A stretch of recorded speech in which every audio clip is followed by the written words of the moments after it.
masih bersama saya Sinda Zahra dalam Road to CNBC Indonesia Awards 2025 Best Securities and Fund Managers yang bertajuk Tangkap Peluang Investasi di Era Baru Ekonomi RI.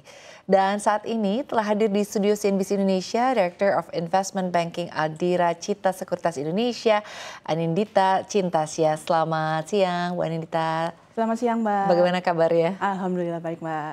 Baik, silakan dengan presentasinya. Oke, terima kasih waktunya ya, Mbak ya. Oke, saya akan memulai presentasi. Saya akan memperkenalkan dulu siapa itu Adira Cita Sekuritas Indonesia. Kita melihat di sini bahwa Adira Cita sendiri sebenarnya sudah berdiri sejak tahun 90, namun memang baru diaktifkan kembali di tahun 2020. Sehingga baru dibuka kembali izin-izin WPE maupun izin-izin lainnya.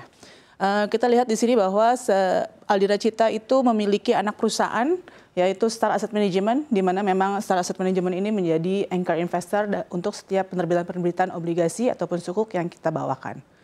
Dalam beberapa tahun terakhir juga dilihat bahwa Adira Cita Sekuritas telah mendapatkan beberapa award dari provider-provider ternama, ada mengenai Green Financing Award, ada mengenai Top Integrated Investment Service, dan juga ada mengenai Best Islamic Finance. Jadi beberapa penerbitan yang kita bawakan memang menjadi salah satu yang mendapatkan awardnya.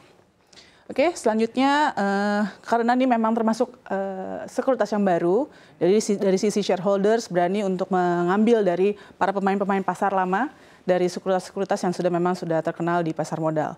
Jadi selain itu juga kita dilengkapi dengan tentunya new entry dan yang mensupport kita untuk di bagian teknis dan juga kegiatan sehari-hari. Kemudian untuk kredensial pasar modal sendiri kita bisa melihat di sini sejak 2022 kita baru aktif melakukan penerbitan obligasi kembali di 2022. Kita langsung ke posisi 3 saat itu.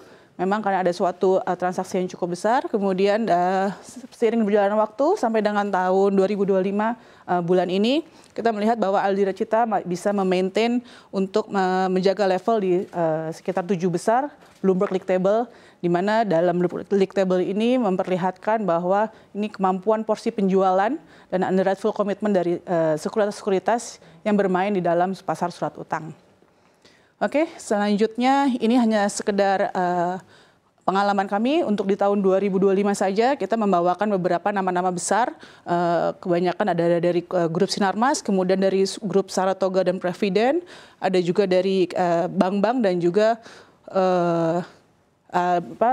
grup-grup dari Petrosi dan sebagainya.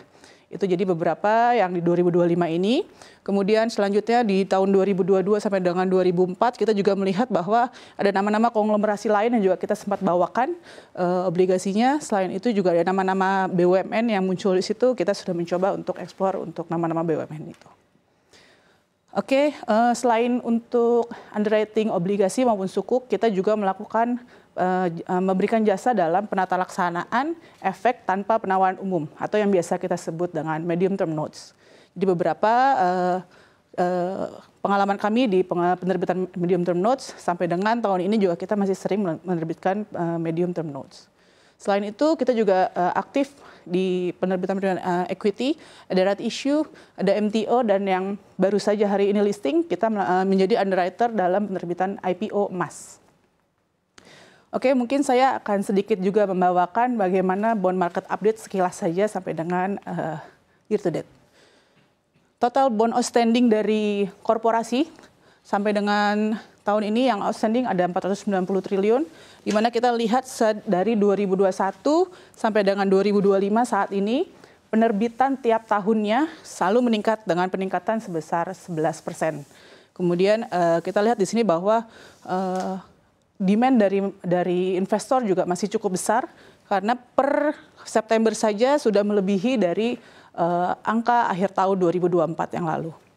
Dari secara investor, penyerapan dari investornya kita lihat di bagian ini bahwa memang yang paling besar adalah dari sisi aset manajemen, kemudian disusul dengan dari sisi asuransi. Karena mereka memang portfolionya sangat besar sekali untuk instrumen surat utang. Ini beberapa highlights dari bond market berdasarkan tenor. Di sini kita lihat memang yang paling preferable orang-orang pada suka pada di tenor 3 dan 1 tahun. Jadi maksudnya melihat bahwa short term atau medium term itu lebih menarik karena melihat kita mungkin fluktuasi yang masih di luar risiko mereka ya. Dari sisi jenis penerbitannya, memang di sini terlihat bahwa corporate bonds masih lebih besar dibandingkan dengan jenis instrumen lainnya, disusul oleh Sukuk, kemudian ada green bonds dan lain-lain.